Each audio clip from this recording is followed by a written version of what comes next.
the principle of unequal distribution. When a defeated lobster regains its courage and dares to fight again, it is more likely to lose again than you would predict statistically from a tally of its previous fights. Its victorious opponent, on the other hand, is more likely to win. It's winner-take-all in the lobster world, just as it is in human societies, where the top 1% have as much loot as the bottom 50%, and where the richest 85 people have as much as the bottom 3.5 billion. That same brutal principle of unequal distribution applies outside the financial domain. Indeed, anywhere that creative production is required. The majority of scientific papers are published by a very small group of scientists.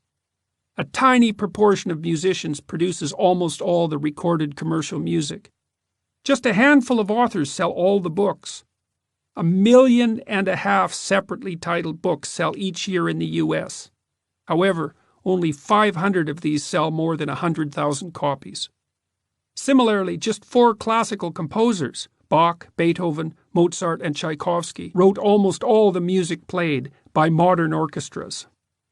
Bach, for his part, composed so prolifically that it would take decades of work merely to hand copy his scores, yet only a small fraction of this prodigious output is commonly performed.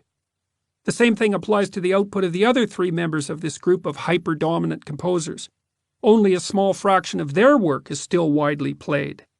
Thus, a small fraction of the music composed by a small fraction of all the classical composers who have ever composed makes up almost all the classical music that the world knows and loves.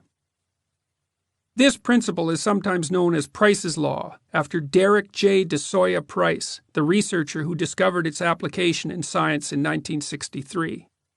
It can be modeled using an approximately L-shaped graph, with number of people on the vertical axis and productivity or resources on the horizontal. The basic principle had been discovered much earlier. Vilfredo Pareto, 1848 to 1923, an Italian polymath, noticed its applicability to wealth distribution in the early 20th century, and it appears true for every society ever studied, regardless of governmental form. It also applies to the population of cities. A very small number have almost all the people. The mass of heavenly bodies. A very small number hoard all the matter. And the frequency of words in a language. 90% of communication occurs using just 500 words, among many other things. Sometimes it is known as the Matthew Principle, Matthew 25:29, derived from what might be the harshest statement ever attributed to Christ. To those who have everything, more will be given. From those who have nothing, everything will be taken.